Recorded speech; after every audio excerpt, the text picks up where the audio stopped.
Hi friends, welcome to my channel. ఈరోజు పావు బాజీ చేసుకుందాము.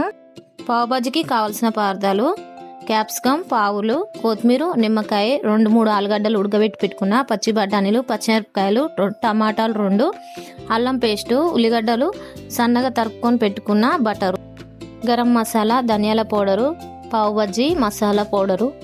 ఇప్పుడైతే గ్యాస్ ఆన్ చేసుకొని కళాయి పెట్టుకొని బటర్ వేసుకొని బఠానీలు, క్యాప్సికమ్, టమాటాలు వేసుకొని అయితే ఉడికించుకోవాలండి. కొద్దిసేపు అయితే మూత పెట్టుకొని ఉడికించుకోవాలి. ఉడికిన దాంట్లో మ్యాషర్తోని మ్యాష్ చేసుకోవాలండి మెత్తగా.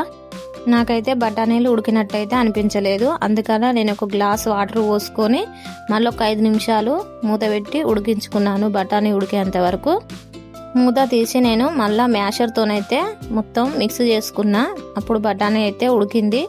ఉడికిన దాంట్లోనే నేను 3 ఆలుగడ్డలు ఉడకబెట్టుకొని పొట్టు తీసుకొని మ్యాష్ చేసి పెట్టుకున్నాను. ఆలుగడ్డనైతే వేసి కొంచెం కారం, పసుపు, ఉప్పు, పావు బాజీ మసాలా వేసి అయితే కలుపుకున్నాను. అందులోనే కొంచెం కొత్తిమీర కూడా వేసుకున్నా. కొత్తిమీర వేసుకున్నాకనైతే మ్యాషర్తోని మొత్తం మిక్స్ చేసుకున్నా అండి. ఆ తర్వాత ఒక 5 నిమిషాలు అట్లనే ఉంచి తర్వాత గ్యాస్ నుంచి అయితే తీసిన వేరే కళాయి పెట్టుకొని కొంచెం బటర్ అయితే వేసుకోవాలి. బటర్ వేడైనాక పచ్చిమిరపకాయలు అయితే వేసుకున్నా. పచ్చిమిరపకాయలు అయితే పచ్చివాసన పోయినంత వరకు వేపుకోవాలి. తర్వాత నేను ఉల్లిగడ్డలు వేసుకున్నా. ఉల్లిగడ్డలు అయితే కొంచెం కలర్ చేంజ్ అయినాక అల్లం పేస్ట్ వేసుకున్నా. అందులోనే కారం మళ్ళీ కొంచెం వేసుకున్నా అండి తగినంత.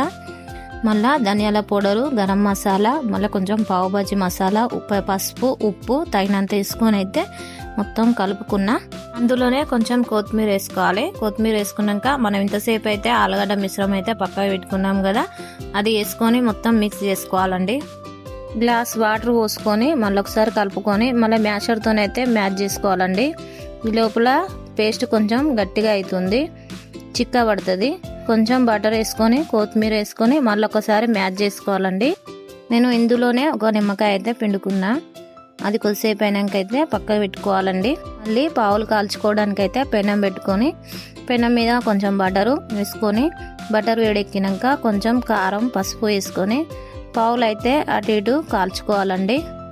మనం బయట నుండి తెచ్చుకుంటే తింటే ఎలా ఉంటుందో నాకైతే అలానే ఉంది. నేను బయట నుండి తెచ్చుకొని తింటున్నానేమో అనిపించిందండి నాకు.